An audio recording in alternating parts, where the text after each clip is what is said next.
So today I went out on my kayak. Well, not my kayak, but a kayak. All by myself out in the lake. So that was fun. And I really liked it. So I hope I get to do it again really, really soon.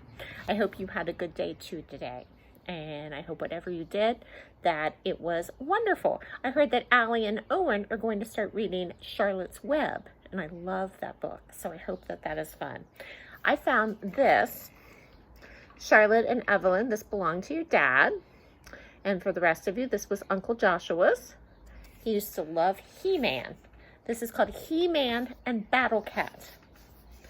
That looks like something that he colored in. And there is a record. Do you have a record player? Does anyone have a record player? There's a record that goes along with this book. So if anybody has a record player, let me know. It was a bright, sunlit day on the planet Eternia. Prince Adam, son of King Randor and Queen Marlena, was playing beneath the towering trees of the evergreen forest. The young prince loved to frolic in the deep and mysterious woods that surrounded his castle home. His pet tiger, Cringer, ran along by his side.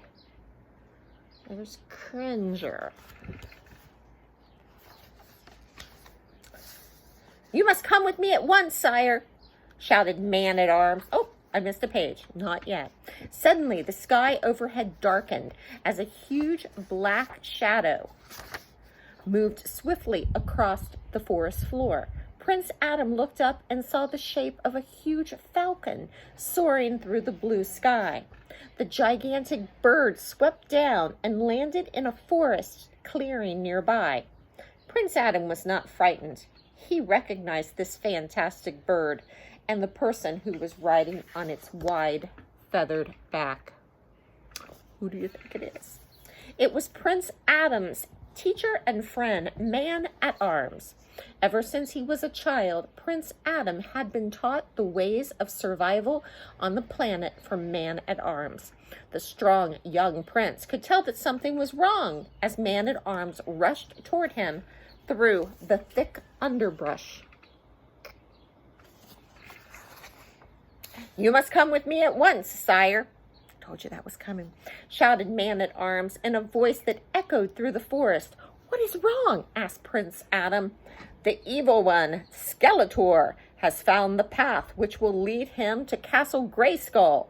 If the wicked Skeletor gains entrance to the castle, he could gain the wisdom of the Council of Elders. Then all would be lost." For some reason, they are green. "I am ready to fight," shouted the brave young prince.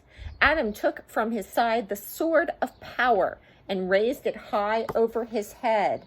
In a strong voice, he shouted to the heavens, "By the power of Grayskull!" In an instant, the forest was flooded with a flash of brilliant white light as an earth-shaking thrust of pure energy poured down on the young prince. As the blinding light faded, Man-at-Arms could see that Prince Adam had been transformed. He was now He-Man, the champion of Eternia. He was taller than the prince, and his rippling muscles glistened in the sunlight. By his side, where before his pet Cringer had played, stood Battle Cat. His color had changed to green with yellow stripes. He bore a saddle and helmet. The gigantic muscular cat snarled as if ready for battle. Turned into He-Man. "Come, my friend," shouted He-Man. "You must take me to Castle Grayskull. Skeletor must be stopped at once."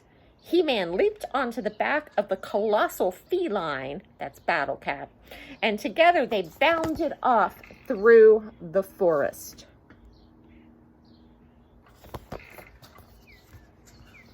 Meanwhile, in the thick woods near Castle Grayskull, Skeletor and his animal companion Panther stalked onward toward the rocky and foreboding castle. His foul voice hissed from his bony face. We are almost there. Soon we will be inside Castle Grayskull and gain the power that the castle shelters. Then nothing will be able to stop me from ruling all of this planet. Nothing. Not even He-Man. In an instant, out from behind a cliff, He-Man and Battle Cat bounded into action.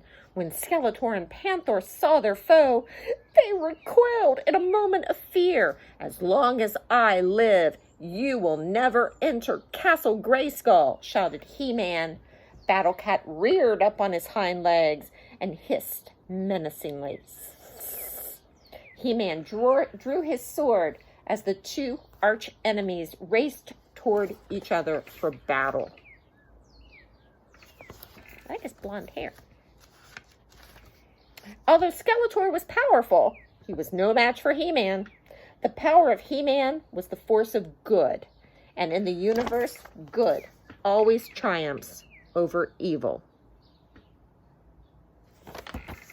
In a split second, a flashing bolt of energy raced forth from the Sword of Power and struck Skeletor, knocking him off Panther and into the tall grass.